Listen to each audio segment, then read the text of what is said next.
So today I want to talk about old money slash elevated essentials aesthetic and brands that kind of use that.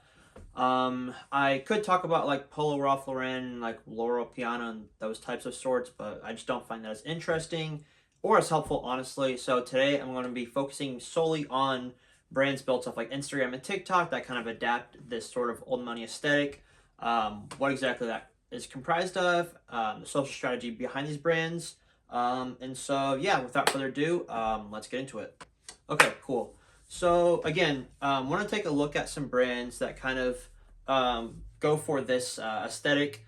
If you watched my video a couple of times ago, I did one on brands that sell blanks. So today I kind of want to focus on brands that sell, this old money kind of aesthetic, which is going to comprise a lot of like knits, accessories, jackets, dress pants, rugbies, all that kind of sorts. So the first brand I want to take a look at is Every Other Thursday, who I think is a really good example of this. And one thing that you will find with a lot of these types of brands is they're all very much creator led, which makes a lot of sense for this type of aesthetic.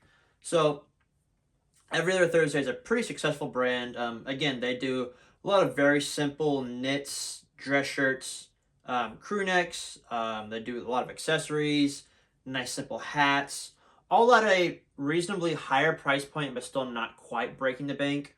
I'm sure we can go on their site and get a better look at that, exactly what that entails. Let's see here.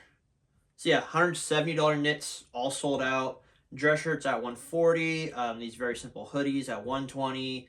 Cashmere knits at $220. So yeah, kind of getting a feel for exactly what their product line is. They have completely blown up solely because of the founder, Ethan Glenn. Massive on TikTok, 400,000 followers, and again, alluding back to a previous video with kind of like the emergence of creator-led brands. It makes it really easy to launch a brand once you've established an audience. For him, he's very big on just like lifestyle and talking about like him and what he does, which kind of helps paint this picture of his brand and the lifestyle that he's kind of like portraying with it. And he built his audience and then clearly catered to them with a product or product line and brand that that's very much resonates with them. So yeah, he went crazy on social, and then I'm sure they have a brand TikTok as well. Again, short form content, as I've said over and over again, is like pretty much how you're gonna blow up any brand for that matter. And the actual brand account itself, of course, uses a lot of reels, whether it's like these kind of lifestyle shots and whatnot. Let me see here. Yeah, just a little bit of everything. Packing orders. They're a pretty good job at just like mixing it up, which I think is important for brands to not get too stuck into one avenue of content. And he does a lot of him personally talking about the clothes as well, which I think is really good. And again, also because it's a creator-led brand, just further amplifies that point. So the next brand I want to talk about is Mint in New York, another one of my favorite brands. And I think this one's a little more interesting because they are more or less broken into two really distinct catalogs, if you will, of clothes. So you have their performance and like running type side, and then you have their like elevated essential, quiet luxury, old money, very nice clothes. So with that, if you're not familiar, it's founded and led by Marcus Milione. Similar to Ethan Glenn, he also blew up very big on TikTok. His whole thing was talking about style and fashion advice, and then like working out, running, all that type of stuff. He's really big into running, runs marathons, all that kind of stuff. So again, just really like building that audience before you launch the brand, and then what you're catering to that audience is something they're already going to resonate with because of the things that you're portraying. So of course we have like the performance side, and that reflects in their collaboration with Saucony, I think twice now, and then they have their run clubs and all this type of stuff. But then moving more back into what we're talking about today, we have these super nice jackets. I know a lot of these are higher retails. Do a lot of dress pants. This is my personal favorite thing they've released. These jackets, I think they were like $400 or $500, but super nice quality. And I think that's one big thing that a lot of these brands have to focus on when you're kind of going for this aesthetic is quality has to be on point. This most likely means not, well, you definitely can still manufacture in China or Asia for good quality, but I at least know of some of these that are manufacturing other places like a Portugal or things of that nature. Just really trying to make sure that the customer is very satisfied because you're going to be charging higher price points on all these things. So again, you're going to see a lot of similar type products. You're going to see a lot of knits, cable knits, fisherman knits, things of that nature, dress slacks and trousers and whatnot. Again, these nice jackets with simple patterns and cuts. And then accessories are really big, especially like card holders, hats. I don't know if you consider that accessory, but hats, and things of that nature. And then, yeah, that's kind of it for I have for those first two brands. Again, really getting at creator led, building that audience before delivering the product and brand. Big on short form content and making sure quality is there. And yeah, there's still definitely a lot more room here for differentiation versus like going after the blanks types of brands like I talked about. You can still do a lot more like interesting patterns, material changes, cuts, doing custom hardware, all that sorts of things. I think still gives you a lot of room to differentiate and be different in this market, even though it's one that's probably a lot more everything looks a lot more similar to each other just naturally due to the aesthetic. The next brand I want to talk about is a much smaller one called Chez Rien. I think this one's just really interesting for some different reasons. Excuse me. So yeah, they definitely tap into this aesthetic a little bit more with a slightly more like streetwear kind of culture vibe, if you will. And I think they've done a really good job at being just like differentiating on the product side in some regards. Like for example, these I think they're mohair sweaters. I think these are really sick. Still like within the same aesthetic and vibe, but they're a lot more different. They have this small embroidery, but again, nailing the quality. Charging, I think they charge like 130 to 140. So if you can do it right, you can make the very good product and also like capture it with nice short form video. I know for them, their kind of playbook has been using these short form videos for each collection. Again, kind of in that like vibey aesthetic. You'll kind of see it a lot with a lot of these. Doing really nice, professional looking photos. A photo shoot here. And then, yeah, that's kind of it. And they're doing very well. Again, we're going to see some different types of pants, experimenting with the materials, like I said earlier. I think it's really important and definitely something you can like work with. And just really painting that like kind of lifestyle that you want your audience to kind of like look at and want to be a part of. I mean, that's essentially all of like selling clothes at the end of the day, or whatever you're selling is selling like a lifestyle if you can. But yeah, I think it's really important for this type of aesthetic, and just kind of nailing down all of the looks, making everything as clean and professional. I definitely think that's one thing that stands out a lot more in this type of aesthetic or type of brand is like that professionalism. You're not going to see a lot of, pictures of the clothes just on the ground like you might see in a lot more like streetwear type brands. Everything's more or less going to be more professional photos. The production on your videos is going to be a lot higher. And all of that comes back to you're selling things at a higher price point, so that perceived value needs to be higher with the inherent cinematography, everything you do for the brand, every little detail. And this one is also founder-led by this guy named Chris Jackson. Not nearly as big as the first two on like TikTok and social, but he did really well with this video he did for the brand. I think this is the first one that I saw. This one did 4.4 million views on TikTok, and I think another like at least a couple 100,000 on Reels. If I pull it up, okay, 45,000. But yeah, on TikTok went crazy. Super simple plot. Again, like 26 seconds. I think this is just like really good guide and like good video to look at to see how to do short form well and tell like a story in a short amount of time. Yeah, it went crazy. I'm sure they sold out everything that was releasing for that collection, which does include those striped vests I was just talking about. But yeah, again, being creator led makes a lot of sense for this type of brand, and I definitely think it's going to be a reason why you aren't successful. And then differentiating when you can with the materials, with it could even be price, just getting things at a slightly more affordable price, even though like I know these knits right here, just like super nice, good fitting, nice like garment dyed knits. I think he still charged like 140, 150 for them, but maybe some other brands are charging like into the 200. So slightly, more like affordable, if you will.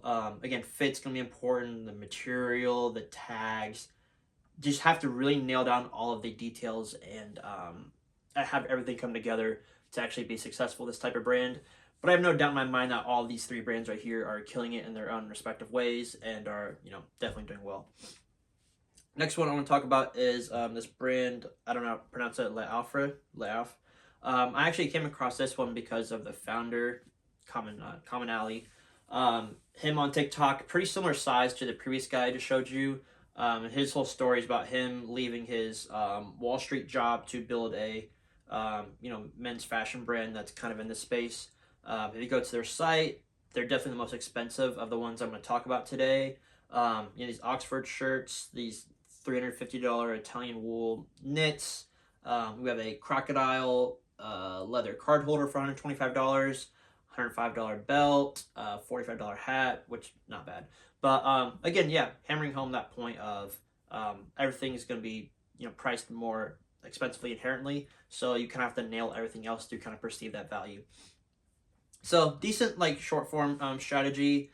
He does a lot more like building in public, kind of just like highlighting like his day to day, which is definitely a good way to go about it. Much similar to Ethan Glenn kind of deal, and even like Marcus nowadays is doing a lot more just like day to day, and he has even hired, I'm pretty sure, like a full-time videographer, or at least part-time, to like follow him and his brand's journey, which I think is, if you're able to do that, if you have the capital to do that, is like really just smart. Yeah. And then if you look at the brand's page itself, I don't love it. I don't hate it.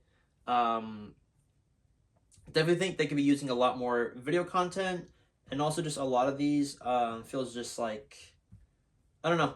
I've seen a lot of brands that are like this, where they just kind of do like the whole like lifestyle, consistent. I don't know. Just the feed just looks a little like bland. I don't know. I don't really have any immediate advice on what I would change besides just tapping more into short form content, maybe being a little less. I don't know. Yeah, I've seen a lot of brands like this. Kind of reminds me like even like Sporty and Rich, if you've seen their page, tapping into like that old aesthetic and posting photos about it. But yeah, I definitely think he's doing well with his brand. And yeah, kind of what I'm getting at the end of the day is that I want to paint a picture of how like each of these niches brands can be successful, but I also really just want to hammer home like the content strategies that they're using, the playbooks. And then if we're just talking about like the old money aesthetics specifically, I think it was authentic to each of these people to make a brand in that regards, or at least like partially, just unique to like them and how authentic it is. So yeah, I wouldn't say like start a brand in this like niche if it's not authentic to you, but where I'm gonna end it off with is looking at a brand that uses it like a little bit, and kind of taps into some products in that way. And I think that's the takeaway, is that you can look at all these types of like niches, trends, industries kind of deal, and maybe take like one, two, or three products or things that feel like could work for your brand, and use those to apply to your brand as part of your overall catalog. I think that's really important, to be diverse and not just be like stuck in like one specific niche or industry or kind of deal. At least that's my 2 cents. I know some people want to just be really good, or like stick to that one core group of things. But yeah, this brand Circle Author, I've been following them for a minute. They're a pretty interesting mix of like streetwear, but then like just nice clothes, bit of like luxury, but also like priced pretty like reasonably, not nowhere near the price points of the other brands. They did like an Olympics like esque drop, a little bit of everything. I really love this video they did with like the hats that their hats that changed the world hats, been like a killer for them. And they just did this really short form video with the vending machine. I thought this was like really smart. I don't know if that's been done before. Yeah, really simple and performed well on social. Yeah, if you go through all their stuff, it's a pretty mixed bag. But then we see some things like these knits. I like these a lot. Kind of reminds me a little bit too like the sweater vest I just showed you from the other brand, but like a long sleeve version. We have like the waxed canvas hats, nice black denim. Yeah, just like this collection itself felt a little more similar to the other brands, even though it's not really like their core thing. But I think it's smart though to kind of diversify and have that sort of like product offering within your catalog from time to time. Will A, help bring in some like new customers that weren't familiar with your brand, but that's their more sort of their type of thing, which will then bring them into your ecosystem. And yeah, just another avenue, and I like it. And I think I had one other brand. Oh yeah, and I just had the other brand, Brigade, kind of doing something similar. They're definitely a lot more like streetwear based, but just a quick example I saw like today or yesterday of this kind of like knit rugby they're kind of going for, kind of blending in a bit of like that streetwear feel, but also with like the old money, elevated essentials kind of feel. So yeah, that's kind of where I'm going to leave it off today. Again, wanted to kind of highlight some different like niches or types of brands, and kind of go over like what makes each of them successful. Again, like repeating themes is creator-led brands are just like killing it, and I think that's a way to go. I definitely think that this like niche in general, maybe a little oversaturated in some regards, but truthfully, if you do it properly, like nothing is truly oversaturated. There's always gonna be room for someone to do it better. What was I gonna say? And yeah, I think that's just a good kind of segue into some other videos on different types of brands. Um, if there's any types that you want me to like talk about specifically, or any other content you want to see specifically, please let me know in the comments below. But yeah, kind of just wanted to highlight some of those brands that I like that are doing it well. Even some smaller ones, because I think it's more important to dissect these versus like your big brands that have been around for decades and deserve their own individual, lesson and whatnot. Anyways, but yeah, again, appreciate the support in all the videos recently. Please let me know any feedback you have, and like, comment, subscribe, and I'll see you guys next time. Thanks.